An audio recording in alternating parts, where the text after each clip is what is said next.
Hi മക്കളെ, നമസ്കാരം.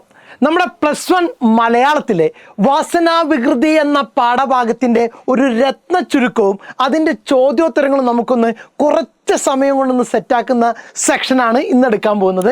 ആ സെക്ഷനിലേക്ക് എല്ലാ മക്കൾക്കും സ്വാഗതം. പാഠഭാഗത്തിൻ്റെ ആശയം കൃത്യമായിട്ട് കയ്യിൽ കിട്ടുക എന്നുള്ളതാണ് ഒരു പാഠഭാഗം പഠിക്കുന്നതിൻ്റെ പ്രധാനപ്പെട്ട അടിസ്ഥാനം എന്ന് പറയുന്നത്. അപ്പോൾ ടെക്സ്റ്റ് ബുക്ക് നിങ്ങൾ വായിച്ചതിന് ശേഷം നിങ്ങൾ ഈ വീഡിയോ കാണുന്ന സമയത്ത് പാഠഭാഗത്തെക്കുറിച്ചുള്ള കൃത്യമായിട്ടുള്ള ആശയം നിങ്ങളുടെ കയ്യിലേക്ക് കിട്ടും.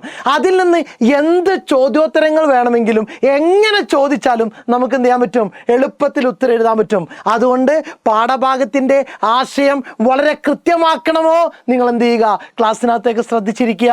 പാഠഭാഗത്തിൻ്റെ പേര് വാസനാവികൃതി എന്നുള്ളതായിരുന്നു. മലയാള സാഹിത്യത്തിലെ ആദ്യത്തെ ചെറുകഥ, മലയാള സാഹിത്യത്തിലെ ആദ്യത്തെ ചെറുകഥ ഏതാണെന്ന് ചോദിച്ചാൽ ഇവിടെ ഇങ്ങനെ പെണ്ണ് വരുന്നൊരു ചിഹ്നം ഉണ്ടായിരുന്നല്ലോ. മലയാള സാഹിത്യത്തിലെ ആദ്യ ചെറുകഥ എന്നറിയപ്പെടുന്നത് ഏതായിരുന്നു? വാസനാവികൃതിയാണ്. എഴുതിയിരിക്കുന്നത് ആരാണ്? വേങ്ങയിൽ കുഞ്ഞിരാമൻ നായനാർ. വേങ്ങയിൽ കുഞ്ഞിരാമൻ നായനാർ എന്ന് പറയുന്ന എഴുത്തുകാരൻ്റെ ആദ്യത്തെ ചെറുകഥയാണ് വാസനാവികൃതി. ചെറുകഥ ഇങ്ങനെ കാലങ്ങളോളം മാറി മാറി സഞ്ചരിച്ച് ഇന്ന് എവിടെ എത്തി നിൽക്കുന്നു എന്ന് നമുക്കറിയാം. അപ്പോൾ കഥകളിൽ വന്നിട്ടുള്ള മാറ്റങ്ങൾ എന്ത് ചെയ്യണം, നമ്മൾ ഓർത്ത് വെച്ചേക്കണം. അന്നത്തെ ആദ്യകാലത്തെ ചെറുകഥയുടെ പ്രത്യേകത എന്തായിരുന്നു, ഭാഷയുടെ പ്രത്യേകത എന്തായിരുന്നു എന്നുകൂടി എന്ത് ചെയ്യണം, നിങ്ങളൊന്ന് ഓർമ്മയിലേക്ക് വെച്ചേക്കണം. നമുക്ക് പാഠഭാഗത്തിലേക്ക് വരാം, കൂടെ പോന്നോളുക. ഓക്കെ. വേങ്ങയിൽ കുഞ്ഞിരാമൻ നായനാർ പ്രശസ്തനായ പത്രപ്രവർത്തകനും ഉപന്യാസകാരനും ചെറുകഥാകൃത്തുമാണ് വേങ്ങയിൽ കുഞ്ഞിരാമൻ നായനാർ. കേസരി, വജ്രസൂചി, വജ്രബാഹു എന്നീ തൂലികാ നാമങ്ങളിൽ അദ്ദേഹം കൃതികൾ പ്രസിദ്ധീകരിച്ചിരുന്നു. 1860 കണ്ണൂർ ജില്ലയിലാണ് വേങ്ങയിൽ കുഞ്ഞിരാമൻ നായനാർ ജനിച്ചത്. മരണം 1914 നവംബർ 14. വേങ്ങയിൽ കുഞ്ഞിരാമൻ നായരുടെ വാസനാവികൃതി മലയാളത്തിലെ ആദ്യത്തെ ചെറുകഥയായിട്ടാണ് കണക്കാക്കപ്പെടുന്നത്. വേങ്ങയിൽ കുഞ്ഞിരാമൻ നായരുടെ വാസനാവികൃതി എന്ന കൃതി മലയാളത്തിലെ ആദ്യത്തെ ചെറുകഥയായിട്ടാണ് കണക്കാക്കപ്പെടുന്നത്.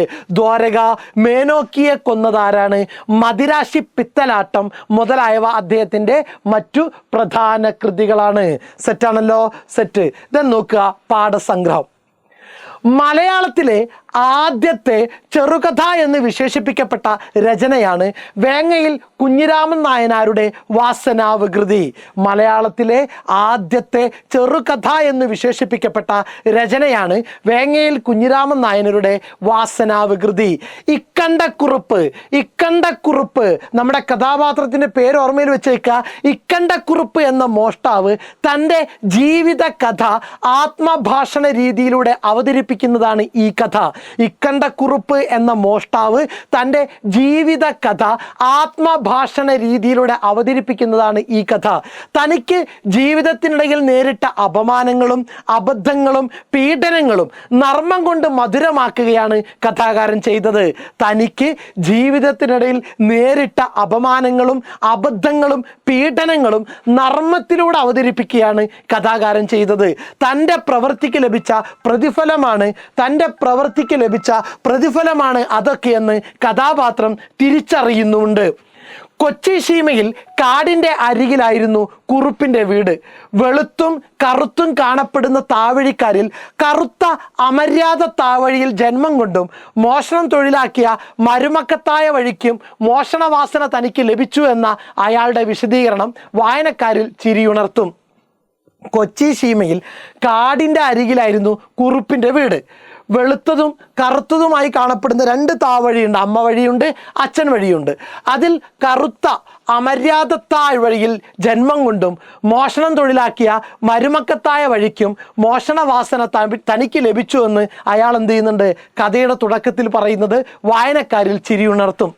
ജീവിതത്തോട് ചേർന്ന് നിൽക്കുന്ന കാടിനെയും മൃഗവേട്ടയെയും ബന്ധിപ്പിച്ചുകൊണ്ടുള്ള മോഷണ രീതി, അതിനെന്താ പറയുക, തെണ്ടി നായാട്ട് ഒറ്റക്ക് നടത്തുന്നതാണ്, തെളി നായാട്ട് കൂട്ടമായി നടത്തുന്നതാണ്. കഥാസന്ദർഭത്തിൽ കൗതുകം ജനിപ്പിക്കും വിധത്തിൽ വിശദീകരിക്കുന്നുണ്ട്. ഭയമില്ലാതെ പഠനകാലം മുതൽ തുടങ്ങിയിരുന്ന ചില്ലറ മോഷണം വില പിടിച്ച വസ്തുക്കളിലേക്ക് എത്തിയപ്പോൾ ഇക്കണ്ടക്കുറുപ്പിൻ്റെ സമ്പാദ്യവും വർദ്ധിച്ചു വന്നു. ഒടുവിൽ തൃശ്ശിവ പേരൂരിനടുത്ത് ഒരു നമ്പൂതിരി ഇല്ലത്ത് നടത്തിയ കളവാണ് വഴിത്തിരിവായത്. നമ്പൂതിരിയുടെ മകൻ തന്നെയായിരുന്നു മോഷണത്തിന് കൂട്ടുനിന്നതും. നമ്പൂതിരിക്ക് കൊടുക്കാൻ മകൻ്റെ പക്കലേൽപ്പിച്ച ഉറക്കമരുന്ന് അയാൾ കുറെ കൂടുതൽ കൊടുത്തതിനാൽ നമ്പൂതിരി മരിച്ചു പോകുന്നു. സംഗതി പുലിവാലായി.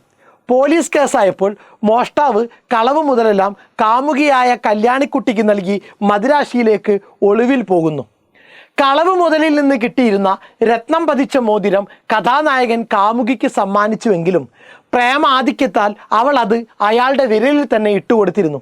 ഈ മോതിരമാണ് വില്ലനാകുന്നത്. വിരലിൽ നിന്ന് ഊർന്നു വീഴുന്നതായിരുന്നു ആ മോതിരം. കഥാനായകൻ മദിരാശിയിൽ ഒളിവിൽ കഴിഞ്ഞുകൂടുന്ന കാലം. സവാരിക്കിടയിൽ ഒരു സുന്ദരിയെ കണ്ട് വാ പൊളിച്ചു നിന്ന ഒരുവൻ്റെ പോക്കറ്റ് അടിച്ചു. ഇടതു പോക്കറ്റിൽ നിന്ന് കിട്ടിയ നോട്ട് പുസ്തകവുമായി മടങ്ങി. വിരലിൽ പാകമല്ലാതിരുന്ന മോതിരം ആ പോക്കറ്റ് അടിച്ച ആളുടെ പോക്കറ്റിൽ വീണുപോയി. അത് ആരറിഞ്ഞില്ല? ഇക്കണ്ട വാര്യർ അറിഞ്ഞില്ല. രാത്രി വീട്ടിലെത്തി മോതിരത്തെപ്പറ്റി ഓർമ്മിച്ചപ്പോഴാണ് അത് കാണാതായെന്ന് മനസ്സിലായത്. അബദ്ധമാണെന്ന് ഓർക്കാതെ മോതിരം കളഞ്ഞുപോയെന്ന് കരുതി പോലീസ് സ്റ്റേഷനിൽ പരാതി നൽകി. മുറിയിലെത്തി വിശ്രമിക്കുകയായിരുന്ന ഇക്കണ്ടക്കുറുപ്പിനെ പോലീസ് കസ്റ്റഡിയിലെടുക്കുകയായിരുന്നു. പോലീസുകാരൻ്റെ പോക്കറ്റിലായ മോതിരമാണ് തൻ്റെ അറസ്റ്റിന് കാരണമായതെന്ന് അയാൾക്ക് വൈകിയേ മനസ്സിലായുള്ളൂ. 6 മാസം തടവും 12 അടിയുമാണ് ശിക്ഷയായി അയാൾക്ക് ലഭിച്ചത്. ഇതായിരുന്നു നമ്മുടെ കഥ. തൻ്റെ ബുദ്ധിയില്ലായ്മയാണ് മോഷണങ്ങൾ തെളിയാൻ കാരണമായതെന്ന തിരിച്ചറിവ് ആ തൊഴിൽ ഉപേക്ഷിച്ച് പാപമോചനത്തിനായി തീർത്ഥാടനം നടത്താൻ തീരുമാനിക്കുന്നിടത്ത് കഥ അവസാനിക്കുന്നു. കറുപ്പിൽ നിന്ന് വെളുപ്പിലേക്കുള്ള, അമര്യാദയിൽ നിന്ന് മര്യാദയിലേക്കുള്ള, തിന്മയിൽ നിന്ന് നന്മയിലേക്കുള്ള മാറ്റം ഏത് വായനക്കാരൻ്റെ മനസ്സിനെയും ആകർഷിക്കും. കൂടെ കുറച്ച് ഹാസ്യം മേമ്പൊടിയായി ചേരുമ്പോൾ പുതിയ കാലത്തും പ്രസക്തമാകുന്ന പ്രമേയമായി അത് മാറുമെന്നതിന് തെളിവാണ് ഈ കഥയുടെ ആഖ്യാന രീതി. ആഖ്യാന രീതി എന്ന് പറഞ്ഞു കഴിഞ്ഞാൽ കഥ പറയുന്ന രീതി. ഓക്കെ, സെറ്റാണല്ലോ. നമുക്ക് ആദ്യ ചോദ്യത്തിലേക്ക് വരാം. ഞാൻ ഈ തൊഴിലിലിരുന്നാൽ 4-ാം അച്ഛന് അപമാനമേയുള്ളൂ. കഥാനായകൻ ഇങ്ങനെ ഒരു തീരുമാനത്തിൽ എത്തിച്ചേരാനുള്ള കാരണം എന്തായിരുന്നു? ഞാൻ ഈ തൊഴിലിൽ ഇരുന്നാൽ 4-ാമത്തെ അച്ഛന് അപമാനമേയുള്ളൂ. കഥാനായകൻ ഇങ്ങനെയൊരു തീരുമാനത്തിൽ എത്തിച്ചേരാനുള്ള കാരണം എന്തായിരുന്നു? നോക്കുക, വാസനാവികൃതിയിലെ നായകനായ ഇക്കണ്ടക്കുറുപ്പ് ഈ ആത്മഭാഷണം നടത്തുന്നത് മോഷണം തൊഴിലാക്കിയതിന് ലഭിച്ച ശിക്ഷയ്ക്ക് ശേഷമാണ്. ഓർക്കുക, വാസനാവികൃതിയിലെ നായകനായ ഇക്കണ്ടക്കുറുപ്പ് ഈ ആത്മഭാഷണം നടത്തുന്നത് മോഷണം തൊഴിലാക്കിയതിന് ശേഷം ലഭിച്ച ശിക്ഷയ്ക്ക് ശേഷമാണ്. അച്ഛൻ്റെയും അമ്മയുടെയും താവഴി പാരമ്പര്യം അനുസരിച്ച് നല്ല മോഷണ പാരമ്പര്യമുള്ളവനാണ് ഇക്കണ്ടക്കുറുപ്പ്. സംഘം ചേർന്നുള്ള ദീവട്ടിക്കൊള്ളയേക്കാൾ മോഷ്ടിച്ച മുതൽ പങ്കുവെക്കാതെ സ്വന്തമാക്കുന്ന ഒറ്റക്കുള്ള മോഷണത്തിലായിരുന്നു ഇക്കണ്ടക്കുറുപ്പിന് താല്പര്യം. സംഘം ചേർന്നുള്ള ദീവട്ടിക്കൊള്ളയേക്കാൾ മോഷ്ടിച്ച മുതൽ പങ്കുവെക്കാതെ സ്വന്തമാക്കുന്ന ഒറ്റക്കുള്ള മോഷണത്തിലായിരുന്നു ഇക്കണ്ടക്കുറുപ്പിന് താല്പര്യം. നവീന രീതി പിന്തുടർന്ന ഇക്കണ്ടക്കുറുപ്പ് തൊണ്ടി മുതൽ കാമുകി കല്യാണിക്കുട്ടിക്ക് സമ്മാനമായി നൽകി. അതിൽ നിന്ന് അവൾ വിരലിലണിയിച്ച ഊരാഞ്ചാടി മോതിരം, ഊരിപ്പോകുന്ന മോതിരം മറ്റൊരു മോഷണ ശ്രമത്തിനിടെ നഷ്ടമായത് പോലീസിൽ പരാതി കൊടുക്കാൻ തോന്നിയ വിഡ്ഢിത്തം സ്വന്തം കുഴിയിൽ ചാടുന്നതിന് വഴിയൊരുക്കുന്നു. മഹിതമായ മോഷണ പാരമ്പര്യം ഉണ്ടായിട്ടും വിഡ്ഢിത്തം കാണിച്ച് പിടിക്കപ്പെട്ട താൻ ഇനിമേൽ ആ പാരമ്പര്യ മഹിമയ്ക്ക് അർഹനല്ല എന്ന് നായകൻ സ്വയം വിലയിരുത്തുന്നു. തൻ്റെ വിഡ്ഢിത്തത്തെക്കുറിച്ചുള്ള നായകൻ്റെ ആത്മനിന്ദയാണ് ഈ പ്രതികരണം. സെറ്റാണോ? ഒന്നുകൂടി നോക്കുക. വാസനാവികൃതിയിലെ നായകനായ ഇക്കണ്ടക്കുറുപ്പ് ആത്മഭാഷണം നടത്തുന്നത് മോഷണം തൊഴിലാക്കിയതിന് ലഭിച്ച ശിക്ഷയ്ക്ക് ശേഷമാണ്. അച്ഛൻ്റെയും അമ്മയുടെയും താവഴി പാരമ്പര്യമനുസരിച്ച് നല്ല മോഷണ പാരമ്പര്യമുള്ളവനാണ് ഇക്കണ്ടക്കുറുപ്പ്. സംഘം ചേർന്നുള്ള ദീവട്ടിക്കൊള്ളയേക്കാൾ മോഷ്ടിച്ച മുതൽ പങ്കുവെക്കാതെ സ്വന്തമാക്കുന്ന ഒറ്റക്കുള്ള മോഷണത്തിലായിരുന്നു ഇക്കണ്ടക്കുറുപ്പിന് താല്പര്യം. നവീന രീതി പിന്തുടർന്ന ഇക്കണ്ടക്കുറുപ്പ് തൊണ്ടി മുതൽ കാമുകി കല്യാണിക്കുട്ടിക്ക് സമ്മാനമായി നൽകി. അതിൽ നിന്ന് അവൾ വിരലിൽ അണിയിച്ച ഊരാഞ്ചാടി മോതിരം മറ്റൊരു മോഷണ ശ്രമത്തിനിടെ നഷ്ടമായത് പോലീസിൽ പരാതി കൊടുക്കാൻ തോന്നിയ വിഡ്ഢിത്തം സ്വന്തം കുഴിയിൽ ചാടുന്നതിന് വഴിയൊരുക്കുന്നു. മഹിതമായ മോഷണ പാരമ്പര്യമുണ്ടായിട്ടും വിഡ്ഢിത്തം കാണിച്ച് പിടിക്കപ്പെട്ട താൻ ഇനിമേൽ ആ പാരമ്പര്യ മഹിമക്ക് അർഹനല്ല എന്ന് നായകൻ സ്വയം വിലയിരുത്തുന്നു. തൻ്റെ വിഡ്ഢിത്തത്തെക്കുറിച്ചുള്ള നായകൻ്റെ ആത്മനിന്ദയാണ് ഈ പ്രതികരണം. സെറ്റാണല്ലോ. ദ നെക്സ്റ്റ് ക്വസ്റ്റ്യൻ, ദ്വേധാനാരായണീയം എന്നൊരു പ്രയോഗം പാഠഭാഗത്ത് വരുന്നുണ്ട്. എന്ന ശൈലി കഥാസന്ദർഭത്തിന് ഇണങ്ങും വിധം വാസനാവികൃതി എന്ന കഥയിൽ ഉപയോഗിച്ചിരിക്കുന്നത് എങ്ങനെയെന്ന് വിശദീകരിക്കുക. ദ്വേധാനാരായണീയം എന്ന ശൈലി കഥാസന്ദർഭത്തിന് ഇണങ്ങും വിധം വാസനാവികൃതി എന്ന കഥയിൽ ഉപയോഗിച്ചിരിക്കുന്നത് എങ്ങനെയെന്ന് വിശദീകരിക്കുക. നോക്കുക, വായനക്കാരെ രസിപ്പിക്കുക എന്ന ലക്ഷ്യം മാത്രം മുന്നിൽ കണ്ടെഴുതിയ ആദ്യകാല കഥകളിൽ മിക്കതിലും പതിവ് രീതിയായിരുന്നു പഴഞ്ചൊല്ലുകളുടെയും ശൈലികളുടെയും ഉപയോഗം.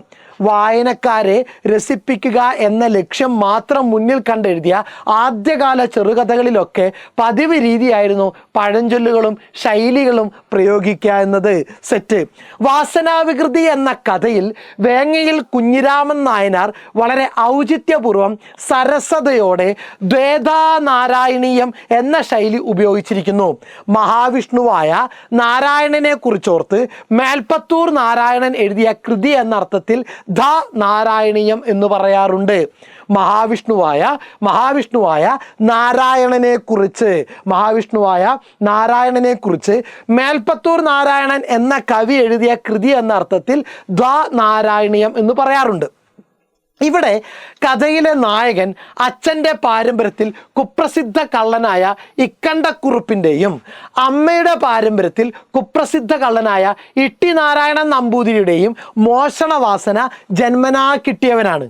കഥയിലെ നായകൻ അച്ഛൻ്റെ പാരമ്പര്യത്തിൽ കുപ്രസിദ്ധ കള്ളനായ ഇക്കണ്ടക്കുറുപ്പിൻ്റെയും അമ്മയുടെ പാരമ്പര്യത്തിൽ കുപ്രസിദ്ധ കള്ളനായ ഇട്ടി നാരായണൻ നമ്പൂതിരിയുടെയും മോഷണവാസന ജന്മനാ കിട്ടിയവനാണ്.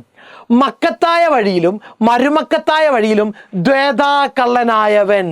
ദ്വേധാകള്ളനായവൻ മഹത്തായ ഒരു കൃതിയെക്കുറിച്ചുള്ള വാമൊഴിയെടുത്ത് ഒരു ദുശ്ശീലത്തെ ന്യായീകരിക്കുന്നതിലൂടെ സൃഷ്ടിക്കുന്ന ഐറണിയും ആക്ഷേപഹാസ്യവും കഥാസന്ദർഭത്തിന് ഏറെ ആസ്വാദ്യത നൽകുന്നുണ്ട്. സെറ്റാണല്ലോ. ഒന്നുകൂടി കേട്ട് നോക്കിക്കൊള്ളുക. ദെൻ നെക്സ്റ്റ്, കഥ ആഖ്യാനത്തിൽ ആദ്യന്തം നിറഞ്ഞു നിൽക്കുന്ന ഹാസ്യാത്മകതയ്ക്ക് ഏറ്റവും ഇണങ്ങുന്നതാണ് ഈ ശൈലിയുടെ ഉപയോഗം. അപ്പം പാഠഭാഗം വായിച്ചതിന് ശേഷം പാഠസംഗ്രഹം നോക്കിയിട്ട് എന്ത് ചെയ്യുക, നിങ്ങൾ ഈ ചോദ്യോത്തരം സെറ്റാക്കിക്കൊള്ളുക. ഓക്കെ, ഇനി ചോദ്യോത്തരം ഇതിനകത്ത് വളരെ പ്രധാനപ്പെട്ടത് ഇല്ല, ഇതേ ഉള്ളൂ. ഓക്കെ, അപ്പം നന്നായിട്ട് വായിക്കുക. നിങ്ങളുടെ വിലയേറിയ നിർദ്ദേശങ്ങളും അഭിപ്രായങ്ങളും എന്ത് ചെയ്യണം, കമൻറ്റ് ബോക്സിനകത്ത് രേഖപ്പെടുത്തണം. അടുത്ത ചാപ്റ്ററുമായിട്ട് ഉടനെ തന്നെ എന്ത് ചെയ്യുന്നുണ്ട്, സാറ് വരുന്നുണ്ട്. Okay, thank you.